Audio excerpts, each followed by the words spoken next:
നമസ്കാരം. നിശബ്ദത എപ്പോഴും പീഡിപ്പിക്കുന്നവനെയാണ് സഹായിക്കുന്നത്, പീഡിപ്പിക്കപ്പെടുന്നവനെ അല്ല എന്ന് തിരിച്ചറിഞ്ഞ അതിജീവിതമാരുടെ ശബ്ദമാണ് രാഹുൽ മാങ്കൂട്ടത്തിൽ MLA അഴിക്കുള്ളിലാക്കിയത്. അയാളുടെ നിശബ്ദത പക്ഷേ കീഴടങ്ങലാണ്. ഫെനി നൈനാന്റെ സ്ക്രീൻഷോട്ട് രാഹുലിന് എങ്ങനെ ഊരാക്കുടുക്കായി മാറുമെന്ന് പറയുന്നതിന് മുമ്പ് ഒരു കാര്യം പറയാതെ വയ്യ. രാത്രി 12 മണിക്ക് ഒരു സ്ത്രീക്ക് തനിച്ച് നിർഭയമായി നടക്കാൻ കഴിയുന്ന ദിവസമേ ഇന്ത്യക്ക് യഥാർത്ഥ സ്വാതന്ത്ര്യം ലഭിച്ചു എന്ന് പറയാനാകുമെന്ന് മഹാത്മാഗാന്ധി പറഞ്ഞത് എല്ലാവരെയും ഒന്ന് ഓർമ്മപ്പെടുത്തുകയാണ്. 12 മണി കഴിഞ്ഞ് ഒരു പെൺകുട്ടി പുറത്തിറങ്ങിയാൽ ആ സമയത്തിന് അസമയമെന്ന് പേരിട്ട് വിളിക്കുന്ന ഒരു സമൂഹം ഇന്നും ഇവിടെയുണ്ട്. അവരാണ് ഇന്നും സ്ത്രീകൾക്ക് ലഭിക്കാത്ത സ്വാതന്ത്ര്യം, നീതി ഇതൊക്കെ സൈബറിടങ്ങളിൽ ഇരുന്ന് തീരുമാനിക്കുന്നത്. ഇവരെ പേടിച്ചാണ് പല പെൺകുട്ടികളും തങ്ങൾക്കുണ്ടായ ദുരനുഭവങ്ങൾ തുറന്നു പറയാൻ ഇന്നും മടിക്കുന്നത്.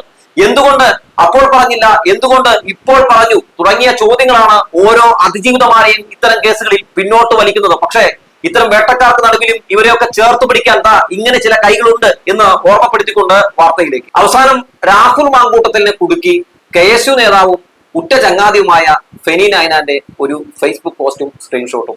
പാലക്കാട് MLA രാഹുൽ മാങ്കൂട്ടത്തിനെതിരെ വന്ന 3ാമത്തെ ബലാത്സംഗ കേസിൽ പോലീസ് അറസ്റ്റ് ചെയ്ത് ഈ പ്രതിയെ തലങ്ങനും വിലങ്ങനും ചോദ്യം ചെയ്തിട്ടും ഈ വിഷയത്തിൽ ഒരു മറുപടിയും ഈ സമയം വരെ രാഹുൽ മാങ്കൂട്ടത്തിൽ ഉരിയാടിയിട്ടില്ല എന്നാണ് പുറത്തുവരുന്ന വിവരങ്ങൾ.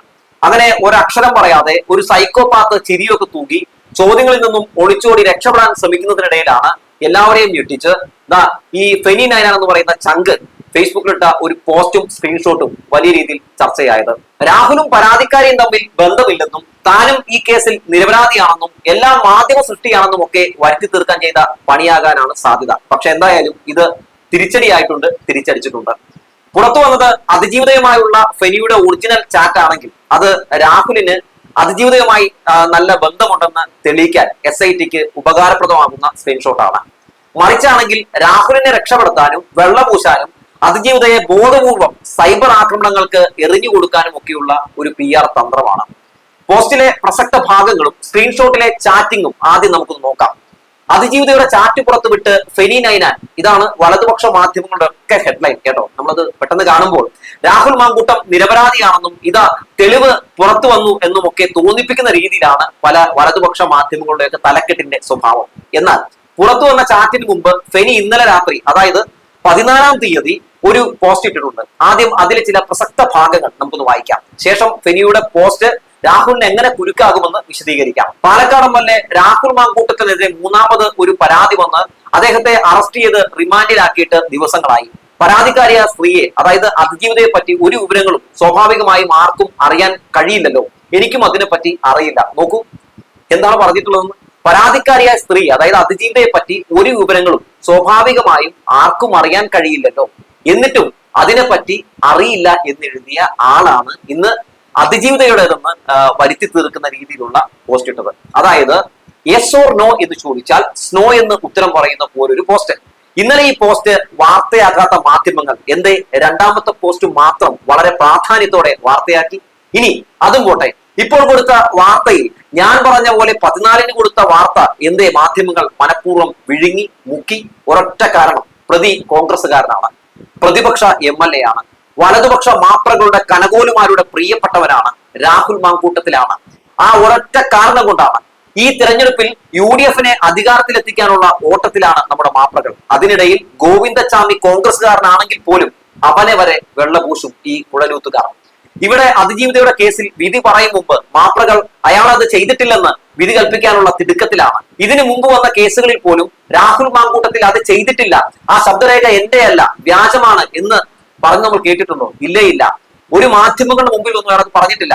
മാധ്യമങ്ങൾ എന്നിട്ടും അയാൾക്ക് നൽകുന്ന പ്രിവിലേജ് കാണുമ്പോൾ നമ്പി നാരായണന്റെ കേസിൽ ഇവർ ഈ മര്യാദ കാട്ടിയിരുന്നെങ്കിൽ എന്ന് ആർക്കെങ്കിലും തോന്നിയാൽ കുറ്റം പറയാൻ കഴിയില്ല, തെറ്റു പറയാനും കഴിയില്ല. അല്ലെങ്കിലും കള്ളം വിറ്റ് ജീവിച്ചാണല്ലോ ശീലം. എനിക്ക് അങ്ങനെ ഒരു സ്ത്രീയെ അറിയാം. KSU നടത്തിയ ഒരു പരിപാടിക്ക് പണം തന്നിട്ടുണ്ട്. 5000 രൂപയാണ് തന്നത്.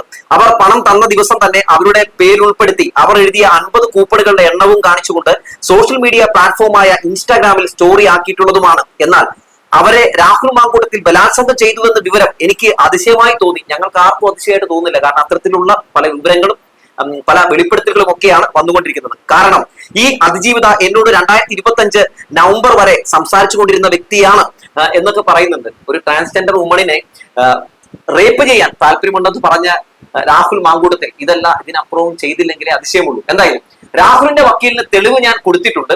മാധ്യമങ്ങൾ വിചാരണ ചെയ്യുകയാണ്, എന്നെ ചോദ്യം ചെയ്യാൻ വിളിച്ചു, എന്നിട്ട് അറസ്റ്റ് പോലും ചെയ്തില്ല, അറിയാവോ എന്നൊക്കെ പറയുന്ന ഫെനി ഏറ്റവും അവസാനം കൊടുത്ത വരി ഇങ്ങനെയാണ്: ഈ പോസ്റ്റിൽ ഞാൻ അതിജീവിത ആരെന്ന് പറഞ്ഞിട്ടില്ല, ഒരു ഐഡന്റിറ്റിയും വെളിപ്പെടുത്തിയിട്ടില്ല. അതായത് അയാൾക്ക് തന്നെ ഉറപ്പില്ല എന്ന് മാത്രമല്ല, സ്വയം വെള്ളപൂശുന്നതിനൊപ്പം തന്റെ ആശാനും നല്ലവനായ ഉണ്ണിയാണെന്നും അയാൾ വരുത്തി തീർക്കാൻ ശ്രമം നടത്തുന്നുണ്ട്. ഒപ്പം അറസ്റ്റ് ചെയ്യപ്പെടാതിരിക്കാനുള്ള ശ്രമം കൂടി ഈ പോസ്റ്റിൽ നമുക്ക് കാണാൻ സാധിക്കുന്നുണ്ട്. അവിടെയും ഇവിടെയും തൊടാത്ത ഒരു പ്രത്യേക രീതിയിൽ സംശയങ്ങൾ ഒരുപാട് ഉണ്ടാക്കുന്ന ഈ രാഹുൽ മാങ്കൂട്ടത്തിനെ വെള്ളം പൂശാൻ ഉപകരിക്കുന്ന രീതിയിൽ ഒരു പോസ്റ്റാണ് ഇട്ടത്. ഇനി രാഹുൽ മാങ്കൂട്ടത്തിന് ഗുണം ചെയ്യുമെന്ന് വിചാരിച്ച് നമ്മുടെ മാധ്യമങ്ങൾ വളരെ പ്രാധാന്യത്തോടെ റിപ്പോർട്ട് ചെയ്ത അവസാനം രാഹുൽ മാങ്കൂട്ടത്തിന് തന്നെ കുരുക്കായി മാറിയ ആ പോസ്റ്റ് കൂടി ഞാനൊന്ന് വായിക്കാം. രാഹുൽ MLA വിഷയത്തിൽ എന്റെ പേര് പരാതിയിൽ പറഞ്ഞെന്ന് ഞാൻ മാധ്യമങ്ങളിലൂടെ അറിഞ്ഞു. തുടർന്ന് എനിക്കറിയാവുന്ന കാര്യങ്ങൾ പറയാൻ മുഖ്യധാര മാധ്യമങ്ങൾ ആരും സ്പേസ് തരാതെ ഇരുന്നപ്പോൾ ഞാനത് ഫേസ്ബുക്കിലൂടെ പൊതുവിടത്ത് പറഞ്ഞു. ഒരു കാര്യത്തിന്റെ രണ്ട് വശവും പറയാനുള്ള അവസരം പോലും നിഷേധിക്കുന്ന സമീപനമാണ് മാധ്യമങ്ങൾക്കുള്ളത്. അത് ശരിയാണോ എന്ന് അവർ പരിശോധിക്കട്ടെ. ഇന്ന് ഈ ഡിജിറ്റൽ കാലഘട്ടത്തിൽ എത്രയെത്ര സംവിധാനങ്ങളുണ്ട്. ഇവരുടെ സൈബർ സംവിധാനങ്ങൾ, കോൺഗ്രസിന്റെ പല സൈബർ സംവിധാനങ്ങളൊക്കെ ഉണ്ടായിട്ട് പോലും ഒരിടത്ത് പോലും ഒരു ലൈവിൽ വന്ന് ഈ വിഷയങ്ങൾ വിശദീകരിക്കാൻ കഴിയാത്ത ആള് ഇപ്പൊ കുറെ ദിവസങ്ങൾക്ക് ശേഷം, അതും രാഹുൽ മാങ്കൂട്ടത്തിലല്ല കേട്ടോ, അനുയായി ഇവിടെ വന്നിട്ട് രാഹുൽ മാങ്കൂട്ടത്തിന് വേണ്ടി ഒരു വിഴപ്പ് ഭാണ്ഡം ഇങ്ങനെ തുറക്കുകയാണ്. ബാക്കി ഒരു വായിക്കാം. തുടർന്ന് ഞാൻ ഇന്നലെ ഫേസ്ബുക്കിൽ ഒരു പോസ്റ്റ് ഇട്ടതിന് ശേഷം എനിക്കെതിരെ രൂക്ഷമായ സൈബർ ആക്രമണമാണ് ഇടത് കേന്ദ്രങ്ങളിൽ നിന്നുണ്ടാകുന്നത്.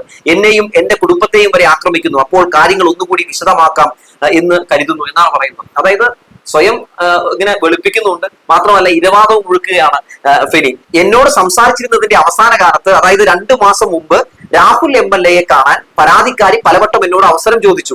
പലവട്ടം ഒഴിവാക്കാൻ നോക്കി. നിർബന്ധം സഹിക്കവയ്യാതെ വന്നപ്പോൾ പാലക്കാട് ഓഫീസിൽ ചെന്നാൽ കാണാമെന്ന് പറഞ്ഞപ്പോൾ അത് പോരാ, സ്വകാര്യത വേണമെന്നും ഓഫീസിൽ എപ്പോഴും പാർട്ടിക്കാരും സ്റ്റാഫും ഒക്കെ ആയതുകൊണ്ട് സ്വകാര്യത ലഭിക്കില്ലെന്ന് അവർ പറഞ്ഞു.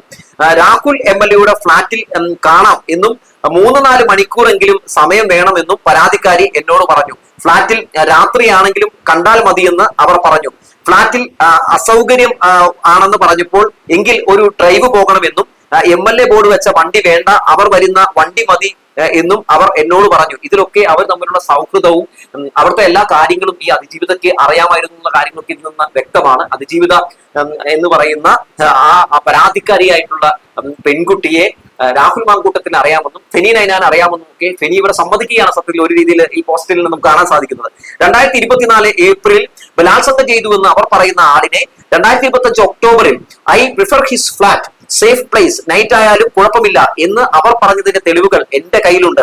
അങ്ങനെ അവർ പറഞ്ഞത് അറിയാവുന്നത് കൊണ്ടാണ് അവർ ബലാത്സംഗ പരാതി പറഞ്ഞത് അത്ഭുതപ്പെടുത്തി എന്ന് ഞാൻ പറഞ്ഞത്. എന്തായാലും ഇവിടെ വൈദ്യപരിശോധന അടക്കമുള്ള കാര്യങ്ങളൊക്കെ നടത്താമല്ലോ, അങ്ങനെ അത് കണ്ടുപിടിക്കാൻ കഴിയും. പക്ഷേ അതിനു മുമ്പേ ഇവിടെ പെട്ടെന്ന് കയറി വെടിപെട്ടിച്ചു. അതായത് രാഹുൽ മാങ്കൂട്ടത്തിന്റെ കുടുക്കി. രാഹുൽ മാങ്കൂട്ടം ഒരക്ഷരം ഇണ്ടാതിരിക്കുകയായിരുന്നു. പക്ഷെ പട്ടച്ചാരായം ഒഴിച്ച് കൊട്ടാരം നാറ്റിച്ചു എന്ന് പറയുന്നത് പോലെ ഫെനി നൈനാൻ നല്ലൊരു പണിയാണ് രാഹുലിന് കൊടുത്തത്.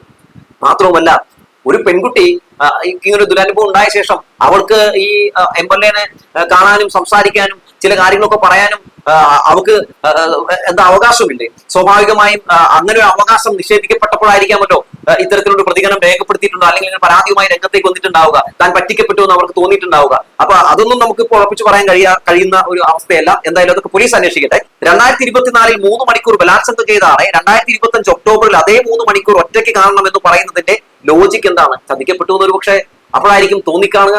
ഇവരെ ഒഴിവാക്കുകയാണെന്നും ഇയാളുടെ ഒരു തന്ത്രമാണെന്നും ഒക്കെ തോന്നിക്കാണും. സ്വാഭാവികമായും അതുമായി ബന്ധപ്പെട്ട് സംസാരിക്കാൻ വേണ്ടിയായിരിക്കാം അങ്ങനെ ഒരു സമയം ചോദിച്ചത്. എന്തായാലും കൂടുതൽ ഈ കാര്യങ്ങളൊക്കെ ഈ വിഷയവുമായി ബന്ധപ്പെട്ട് ഫെനി നൈനാനെയും പൊക്കി പോലീസ് ഒരുപക്ഷെ ചോദ്യം ചെയ്താൽ കിട്ടും എന്നാണ് മനസ്സിലാക്കാൻ സാധിക്കുന്നത്. എല്ലാവർക്കും ബോധ്യമാകാൻ വേണ്ടി ഞാൻ ആ സ്ക്രീൻഷോട്ടുകൾ ഇവിടെ പങ്കുവെക്കുന്നു.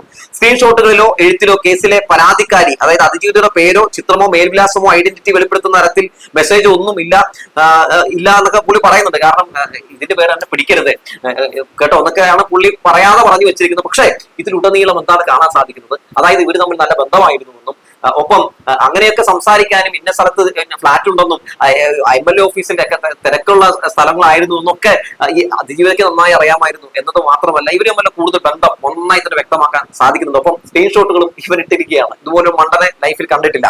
ഇനി ഫെനി പറഞ്ഞതൊക്കെ സത്യമാണെന്ന് തന്നെ വിചാരിക്കട്ടെ. അങ്ങനെയാണെങ്കിൽ എന്തുകൊണ്ട് രാഹുൽ മാങ്കൂട്ടം ഈ നിമിഷം വരെ ഇതൊക്കെ നിഷേധിച്ച് പൊതുജനമധ്യത്തിൽ എത്തിയില്ല? അയാളുടെ കരിയർ തകർന്ന് തരിപ്പണമായി പോകുമെന്ന് അറിഞ്ഞിട്ടും അയാൾ നിശബ്ദത പാലിച്ചത് കൂടുതൽ പരാതിക്കാർ വരുമോ എന്ന ഭയം കൊണ്ടാണോ?